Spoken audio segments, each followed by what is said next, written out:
भएको छु। सुरुमा आज देशभरको मौसमी अवस्थाबारे जानकारी। काठमाडौँ लगायत देशका विभिन्न स्थानमा वर्षा भइरहेको छ।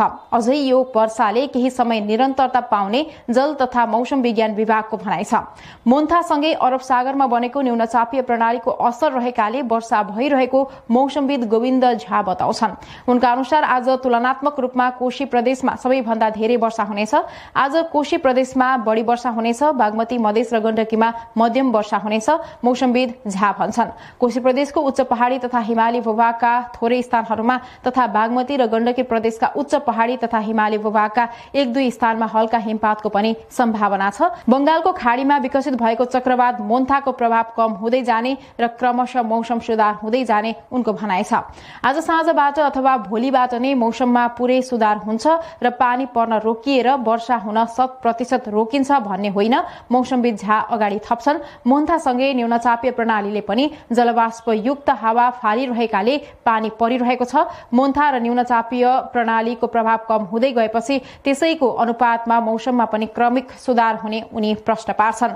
काठमाडौँमा आज पनि वर्षा हुने उनको भनाइ छ। काठमाडौँमा आज पनि वर्षा हुनेछ। अपराह्नपछि केही समय भने हुनेछ, मौसमविद झा भन्छन्। हिजोको जस्तो आज काठमाडौँमा वर्षा हुने छैन, तर वर्षा भने हुन्छ। अपराह्नपछि केही कम हुन्छ, केही समय पानी पर्ने, रोकिने र फेरि पर्ने हुन्छ। आज दिउँसो कोशी प्रदेशका केही स्थानहरूमा वर्षा हुँदा मधेस, बागमती र गण्डकी प्रदेशका पहाडी भूभागका 1-2 स्थानमा मध्यम वर्षाको सम्भावना रहेको उनले जानकारी दिए। बंगालको खाडीमा विकसित भएको चक्रवात मोन्थाका कारण बिहीबारदेखि देशका धेरै स्थानमा मौसम बदली भई वर्षा भइरहेको छ। मौसम पूर्वानुमान महाशाखाका अनुसार आज दिउँसो कोशी प्रदेश, मध्य प्रदेश र बागमती प्रदेशमा साधारणतया बदली रही बाँकी प्रदेशमा आंशिक बदली रहनेछ। कोशी प्रदेशका थोरै स्थानहरूमा तथा मध्य प्रदेश, बागमती प्रदेश र गण्डकी प्रदेशका पहाडी भूभागका 1-2 स्थानमा मध्यम वर्षाको सम्भावना छ। कोशी प्रदेश उच्च पहाडी तथा हिमाली भूभागका थोरै स्थानहरूमा तथा बागमती प्रदेश र गण्डकी प्रदेशका उच्च पहाडी तथा हिमाली भूभागका 1-2 स्थानमा हल्का हिमपातको पनि सम्भावना रहेको छ। आज राति कोशी प्रदेश र मध्य प्रदेशमा साधारणतया बदली रही बाँकी प्रदेशमा आंशिक बदली रहनेछ। कोशी प्रदेश, बागमती प्रदेश र गण्डकी प्रदेशका पहाडी र हिमाली भूभागका 1-2 स्थानमा हल्का वर्षा हिमपातको पनि सम्भावना रहेको छ। मोन्था चक्रवातका कारण भएको बदलीपछि शुक्रबार सबैभन्दा बढी मोरङको सुन्दरहरेसामा 252.4 मिलिमिटर वर्षा भएको छ। यो अति धेरै भारी वर्षा भएको जल तथा मौसम विज्ञान विभागका सूचना अधिकारी दिनकर कायस्थले बताएका छन्। उनका अनुसार वर्षा जारी रहेकाले पूर्वमा आवश्यक सावधानी अपनाउन अनुरोध गरिएको छ। यस्तै पछिल्लो 24 घण्टामा झापामा 175 मिलिमिटर वर्षा भएको छ भने इलाममा पनि 158 मिलिमिटर वर्षा भएको छ। शुक्रबार राति पौने 11 बजेसम्मको मौसम विज्ञान विभागको रेकर्ड अनुसार गोर्खा जिल्लामा पनि 190 मिलिमिटर वर्षा भएको छ। सप्तरीमा 156, उदयपुरमा 102, मनाङमा 115, सुनसरीमा 82, नुवाकोटमा 89, लमजुङमा 82 मिलिमिटर वर्षा भएको छ।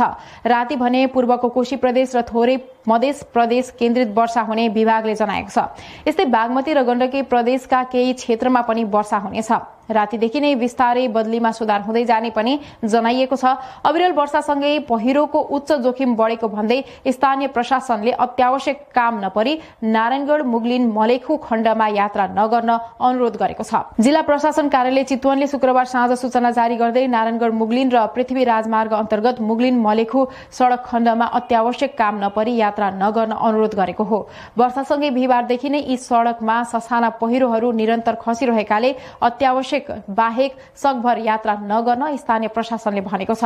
हाल नारायणगढ मुगलिन सड़कको तुइन भीर र पृथ्वी राजमार्गको मुगलिन मलेखु सड़कका विभिन्न स्थानमा खसेको पहिरो हटाएर सवारी आवागमन सञ्चालन भइरहेको प्रमुख जिल्ला अधिकारी गणेश अर्यालले बताए। तथापि यो खण्ड पहिरोको उच्च जोखिममा पर्ने र पहिरो पनि खसिरहेकाले सकभर यात्रा नगर्न र गर्नै परे सावधानी अपनाउन आग्रह गरिएको अर्यालको भनाइ छ। वर्षा निरन्तर भई पहिरोको जोखिम कायमै हुने अवस्था भएमा नारायणगढ, मुगलिन र मुगलिन मलेखु खण्डमा कुनै पनि बेला सवारी आवागमन बन्द गर्न सकिने पनि उनले बताएका छन्। उक्त सड़कमा यात्रा गर्नु पूर्व जानकारी लिएर मात्र गर्न जिल्ला प्रशासन कार्यालयले अनुरोध गरेको छ।